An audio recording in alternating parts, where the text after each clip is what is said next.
When you started to realize that with that product and the potential and how to bring this great product to the Netherlands, what was your greatest and your biggest challenge? I think the most difficult thing is in the first place to see whether there's a product market fit. And if it's there, then fully go for it. And you need to thrive to really want it. So the passion, and it's a beautiful word in Greece, it's called maraki. It embraces everything around passion. So it's really the perfect word for what you need. You don't think about the money, but think about the passion. Community of Trust with Jean-Marc Noël. Today's guest, Floris Reurts, CEO of Gazas.com. Well, I'm Jean-Marc Noël. I'm co-founder and CEO of Trusted Shops. And in this podcast, we go, beyond theory to bring you real but practical insights and straight from Trusted Shops merchants who have successfully built trust and scaled their online business. And today, I'm thrilled because we're joined by Floris Reurts, a co-founder and CEO of Gazas.com. And Gazas is an incredible story that starts in Crete, I think. And today we'll dive into this family business story. Where Floris will share with us exactly how they overcame all the challenges and to build a successful online business with high quality product. So Floris, welcome to the podcast. Thank you. So Floris, tell us, what are you doing exactly? What is exactly that online store, Gazas? What are you selling, and why is your brand so unique? Yeah, so amongst others, but I set up this company with my stepfather, Gazas Olive Oil, which was founded because back in the days when I was really young, 12 years old, I saw my stepfather in the kitchen with this green, fresh stuff where he was so proud about. And after a while, when I got a little bit older, I couldn't find this product in the Netherlands anywhere. And when I could find it in some crazy place, it mostly was very expensive. So while doing my studies at the University of Amsterdam, I was thinking, hey, how can this be that this product, where they are so proud about, is not accessible here in the Netherlands? And when it's here, it's so expensive. So this is how we came to the idea to bring that product where they were so proud about directly from there to the Netherlands without mixing it up, without fooling it around, without misleading any clients. And that's how Gazas actually started. We started bringing that product, that pure stuff, directly to the Netherlands. And how did you do that in the very beginning? What was the challenge? Because I can imagine, you're rooted in Cretan, on the soil where all this, great product and olive is growing, and then you take that and move to the Netherlands. Well, that's not so easy. So how did you do that? What was the beginning? It all started very small. So we, with the family, my mom, my brother, my sister, we started filling up bottles. You drove with the car. Yeah. So my mom got married my stepfather when I was 16, I think, and we grew up with him when I was young. And we started bringing that olive oil from his family in our own bottles with our own etiquettes to the Netherlands. And we started giving it to our friends and family. And at one point we also started to sell it to shops in consignatie, we say. So they could put it there. And when it was sold properly, they paid us the money. So this is how it all started. We went shop by shop to check whether there was a product market fit. I didn't know that term back then. No, exactly. It was just, what about our olive oil? Yeah. Is it, are you cooking with olive oil all the day, probably? Yeah, Floris? He was all the time. And he was so beautiful. And then it came fresh from the factory and we tasted it. It was so green. It was so beautiful. Yeah.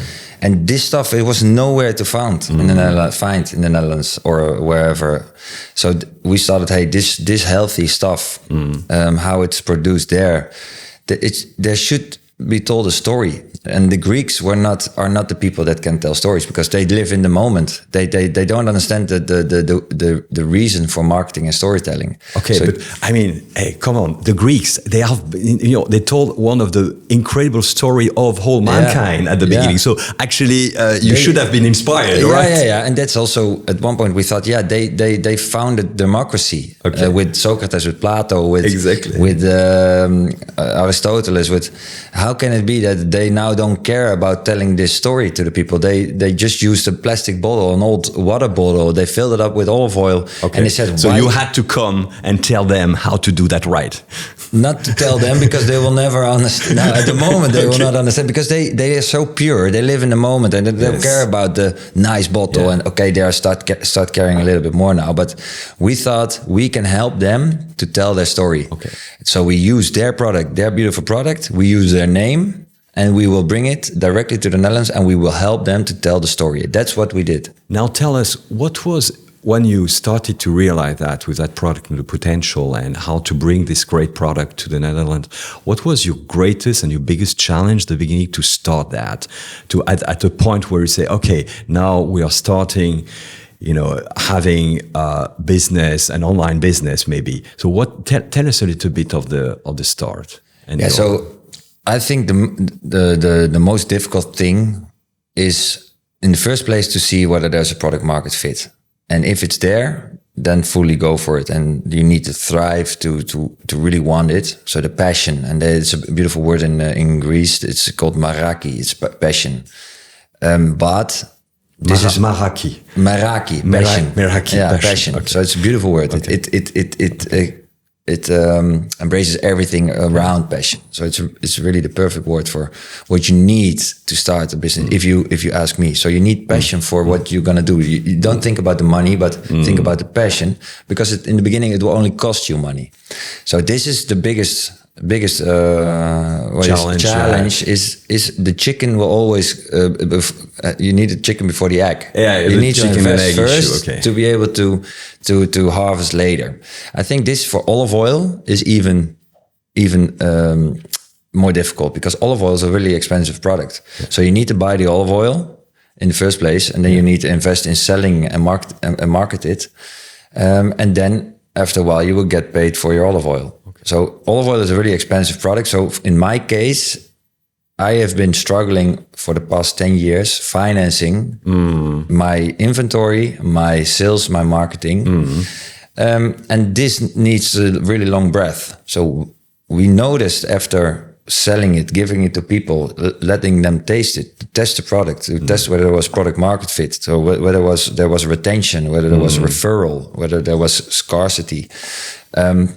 That was the case, but still, it was very difficult to finance all of this. So I think that has been the financing part was really one of the biggest, and it continues to be probably. Exactly. Now tell us about, you started a successful online business with an online store, a website, and telling the story. Tell us about how did you start that? What was your lessons there? Where you think, okay, this was really a good thing. Maybe some kind of the challenge you got or mistakes you made along the way? Yeah, so telling the story was the thing that makes us unique. So telling the story by doing marketing online and doing sales is what makes us unique. So what this product needs, as this market is the most falsified market in the world, olive oil market. This product needs a story behind it to explain the consumers why our product is a little bit more expensive than others. The reason behind it is that we don't mix around the olive oil. It's just the olive oil that we get from Crete, the best of the best from the farmer directly himself. We put it in our bottle without any mooching around, without mixing it, and we sell it directly to a consumer. It's more expensive than various other competitors, but we need to explain to people that you cannot compare that product with ours, because ours is fresh, ours is the best of the best, ours is a fair product, a fair family product, and our brand stands for that. And the whole marketing and the online business we did, what made us big, is what made us unique, and I say that it differs us from our competitors. From the competitor. Yeah. Now, very practically, how did you start? Did you start to program your website yourself? Did you hire an agency and said overnight, okay, we have to do something? How did you do that? No, this is a beautiful story, is that I actually studied finance at the university. So the question was whether I was going to study in going to the financial market or to the banking system. I was having interviews doing that, but I found out my passion was really with the olive oil. Back then we got the SCOL certificate, so the biologic certificate. It was a big thing. Okay. We did our brand an award, basically a Trustmark. Yeah, and we got our brand identity done, really professional by a really nice marketing agency. That was a story on itself, how that came to life.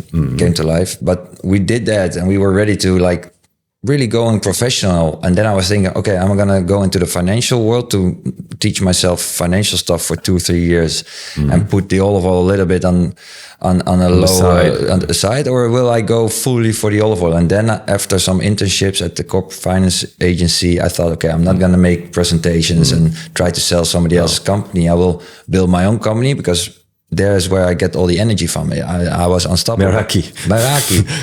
So back then I decided to not work for a bank or for one of the big four, but to work at this company that won the Unicorn Award that year. It was Wayne Parker Kent. It was one of the most innovative companies back then in content marketing. So they created. So you learned content marketing at that point, right? Yeah. So they were the best in building brands online. Tell maybe our listeners, what did you learn about that content marketing? What is the one thing where you say, hey, content marketing, this is one thing you have to pay attention to? Yeah, back then it was, well, that's a big thing, but content marketing, back then it's still important. It's holistic, to be holistic. And to be as, organically as possible. And that was the whole idea, to spend as less as possible and to always look for the low-hanging fruit in marketing or in possibilities. Where is your audience? How can I find this audience in the most cheap way? That's what we did back then. And it was very innovative. So we started storytelling by making native content. It was content telling a story without really pushing your brand. So you did this. So you take your own story, you make it authentic. Maybe also one question I have because your whole story, it's very authentic, and it's a great family story. So there is a lot of things to tell, and a Greek story, which is even more. So at what point did you realize that trust was really a critical factor in reaching your audience and converting, basically letting people buy this olive oil? Yeah, but this is what the trust is exactly what our company is about. Our family name, showing the people that our family brings an honest family product to the Netherlands, or at the moment in the Benelux, or even Germany, England, is that telling the people all the time the story about, hey, if you buy our product, our family stands for this product. Our family makes sure that what you buy and what you think you buy is what you get, and even better, for a fair price. And this is what our company is all about, telling the people, showing the people as that our brand is like a stamp, and this stuff is okay. Let's break. I think this is really the core thing, and so let's break it then step by step. Yeah. What if you have that story now? How did you manage to convey that story through the various channels you're looking? So we're looking at a website. You created a website. You tell the story. You have social channels. You have marketing channels. Tell us a little bit more. How do you do that very concretely? Very concretely is that I started at this publisher, Wayne Parker Kent, and there were this 20 online magazines, so that had a lot of reach. And one of them, for instance, was Cully.nl. It was a culinary website with a lot of culinary followers. So back then, I started working there with the idea, okay, I can learn a lot from these people, how to tell my story, how to build my online brand. Because offline, we had the brand ready. But now we were ready for the next online world. Okay. Online world. And to do it not like the others, no, to do it the best way possible. So I worked there 5 days a week. And in the evenings and in the weekends, I started arranging the people around me that were working at the same company to build my website And in the meantime, we created a brand movie. The brand movie that shows that our family went to Crete to get the product ourselves, to harvest the olive oil, to fill up the olive oil, to bring the olive oil directly from there. We showed it to the Netherlands, that our family stands for quality, and we bring it directly from there to the Netherlands. So this movie we launched back then with a website built by my colleagues, my team back then, that I was managing in the evenings and the weekends. So it was really also not an external agency, it was your agency basically. No, I was working at that agency. You were working at that agency. And the people around me, they liked me, and they wanted to help me. So this is how it all started. This is how we went live with our brand identity, with our story, our family story. And then we made a movie about that, showed our story in 1.5 minutes or 2 minutes. And this movie we launched at one point with our brand, really nice looking brand identity, with our family story. And it got picked up by a lot of newspapers. So this was in 2016, I think, the moment that, okay, this is our life going. This is the start of the brand and building the brand, basically. The storytelling, yeah. In the storytelling, yeah. Okay. And then, back then, because I was working at this agency, Wayne Parker Kent, this online publisher with all these brands, with all these magazines, it got picked up by nationally. So we went, we found our audience, within 1-2 months, and we were in a lot of newspapers. And this is has been our first launch. Was what made us successful in the at one point. So it's really the power of that authentic story, or your family story, supported by evidence that this is how it works, and make it transparent to the world. You convey that, and people picked up. And you picked up. I was listening to what you just said, and say, okay, you picked up also a channel with those newspaper or these magazines which were really highly related to your product. So interestingly enough, using this story to disseminate that brand in the various channels coming, and this is where things start to pick that up. How do you use this power and this initial push, I would say, on the trend to continue to develop your brand? And also, because I can imagine it's not only selling online, it's also selling via distribution channel, etc. How do you do that? Yeah, so we created the buzz, and then the bigger distributors started noticing. So we started knocking on the door at the bigger distributors, and also telling them, hey, we started visiting all these stores directly, independent stores. And we were knocking on their door, and we said, hey, we are already in 50 stores. I think it would be a good moment to put our product in your catalog. And this is how it started rolling. So we started with one distributor, and the 50 stores became 200. And then we started knocking on the other distributor, because we had a sales team, and me too. We went visiting those stores with our car full with olive oil, and we were not allowed to come back until it was empty. Everything was empty. Yeah, it hasn't been easy. Now we are in 2,500-3,000 shops, but I've been driving to Belgium with a big van, and my brother as well, 2 vans. And we were the first one who had it empty. It was a competition, and we just booked Airbnbs, and we just stayed there until the car was empty. Yes. And we just left the olive oil, and I think 20% of the customers didn't even pay the invoice. We didn't care. We just went. You just wanted to push it there, put it in the stores, make sure that the shop owners became our ambassadors. Yes. To give them samples, to show their customers our story. And this is what it's all about. The difference in our olive oil, the quality, is the story behind it. Yeah. We need to explain why you should buy our product, and why it's maybe a little bit more expensive than the falsified stuff. Exactly. This high quality. How are you using currently the channels like social media channels to propagate your story, and how do you do that, if you do?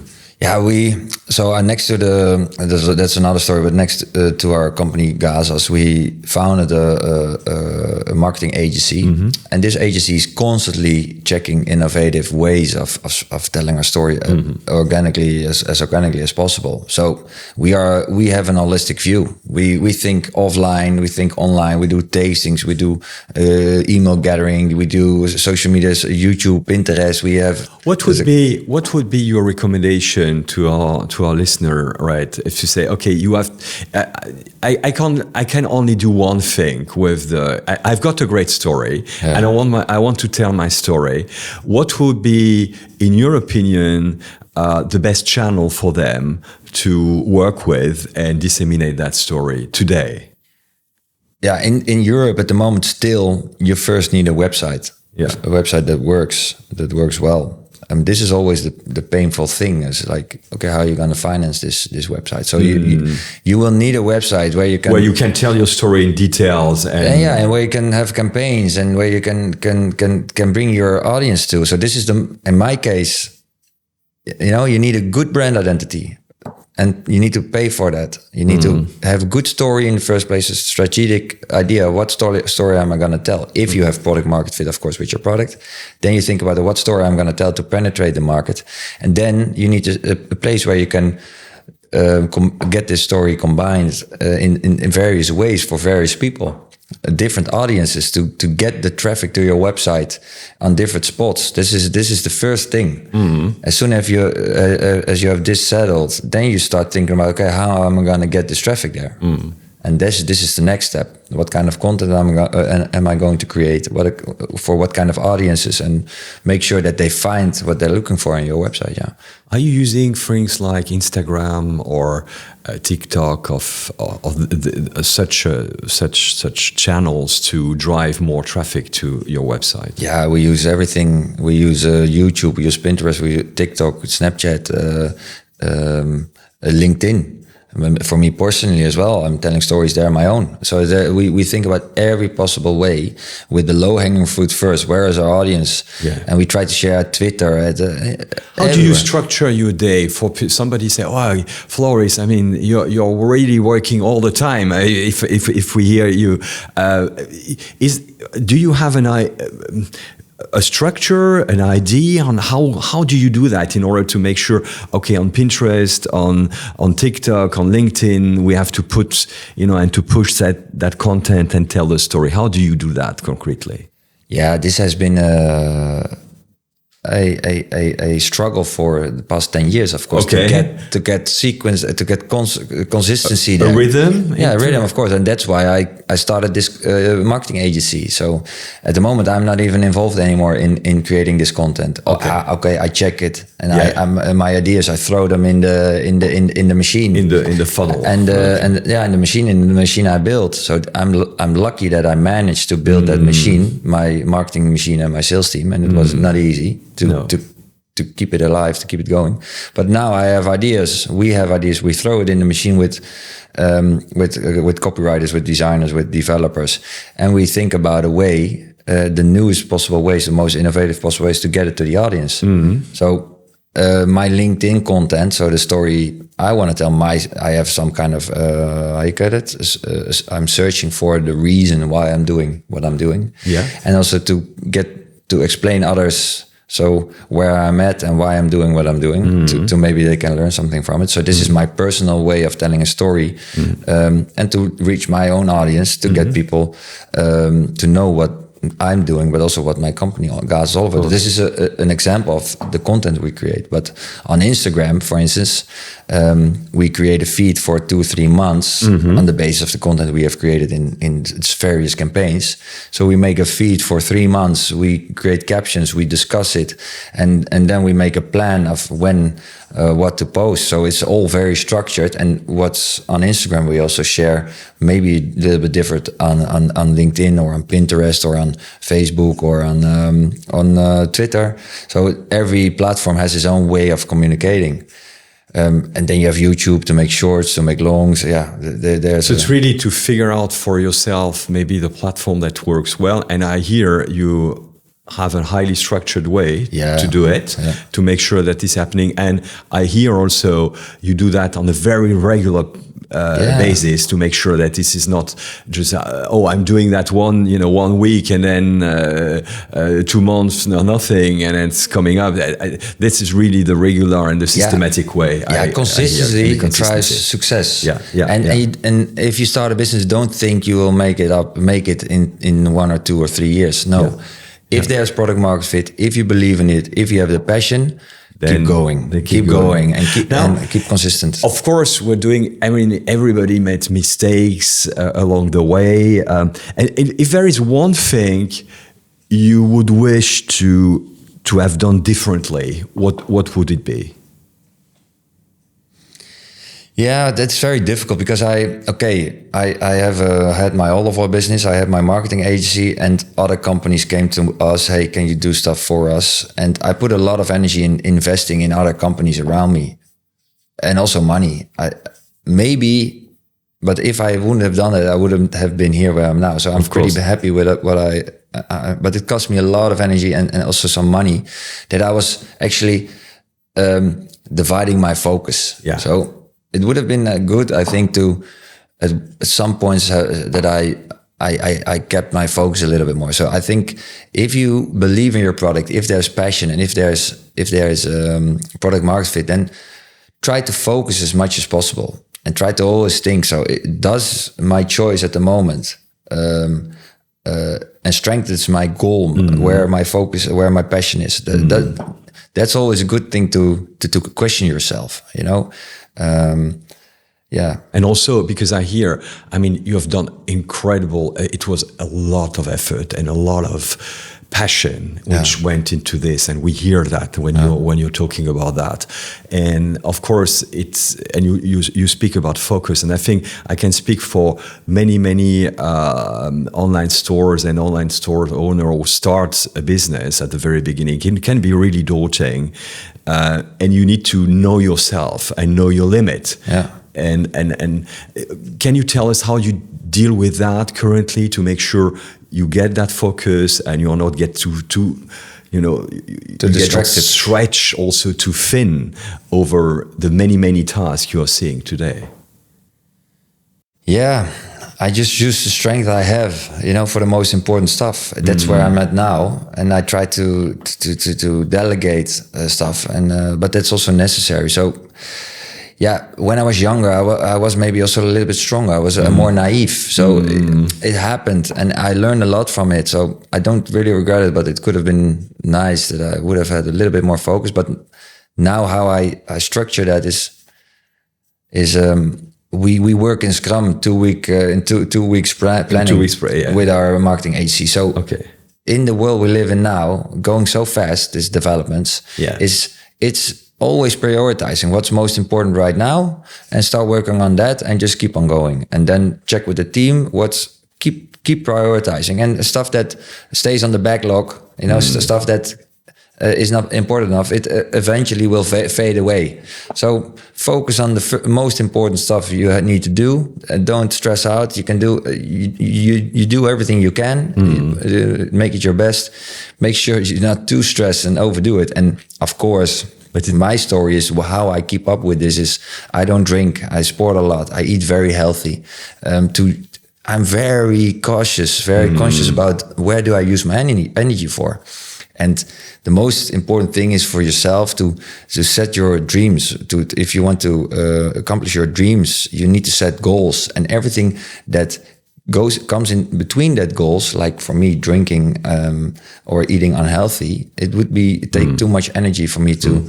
It will be in between me and my goals and my dreams. So for me, you're very disciplined about what you do, and of course, you got that great olive oil you can use every day. I mean, we know the Mediterranean kitchen is very, very healthy, and I remember the other day I was talking to people living in Sardinia, and there is a spot where people are getting regularly over 100. Yeah, it's like Icaria, and this is the island where they forget to die, they say. And this is because they don't drink a lot of alcohol, and when they drink it, they drink their own raki and wine. There's always that 1 or 2 a day is not a problem. They eat not too much meat, but when they eat meat, they eat meat from their own goats that live in the out open, and they don't eat too much sugar. So they when they eat, it's mostly honey, and it's fresh vegetables mostly, and peel. How you call them? Lentils, and it's a pure life. No stress, huh? That's no stress. Exactly. So if you have, for our online retailers listening today, what's the one action they can take right now to improve their business from your point of view? What's the thing they need to do today? Yeah, then I would say make sure your website is fast. And you invest in your website. And of course, trustworthy. And trustworthy, yeah. Of course, because when it's fast, when it looks nice, and when it has the Trusted Shops logo on it, people will think, okay, this is the real deal. And then when the story is clear, and the story is different, of course, there's a main story, but the story is different for every visitor, because you have audiences from people that are 25 and audiences of people that are 70, and they look for different reasons to buy the product. But I think if you're at the moment in Europe, and I think in Asia it's already different because they're moving more to social media and people buying from there on the basis of influencers that tell them to buy it.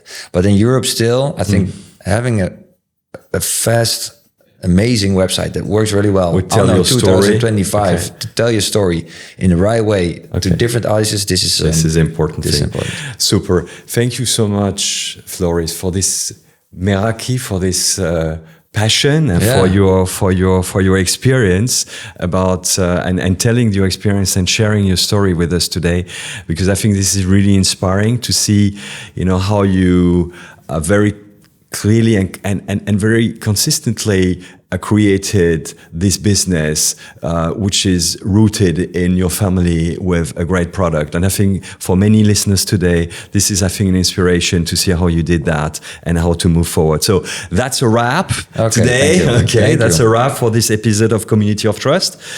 We hope you're walking away with practical and real-world strategy, as Floris was telling you today, you can apply for your own business. And if you enjoyed this episode, of course, be sure to subscribe to the podcast and, of course, leave a review, because reviews are, of course, we didn't talk that today, but reviews are something what we call the currency of trust. So it helps us to reach more merchants like you. And of course, for more insights and trusted resources, visit trustedshops.com. And maybe, Floris, if people want to learn more about you, so gazas.com, right? GKAZAS.com. Super. So thank you for listening, and until next time, and please keep building trust and growing your business. So thank you so much, Floris, for being today our guest at Community of Trust. It was an honor. Super. Thank you. Community of Trust. Available wherever podcasts are found. Subscribe today.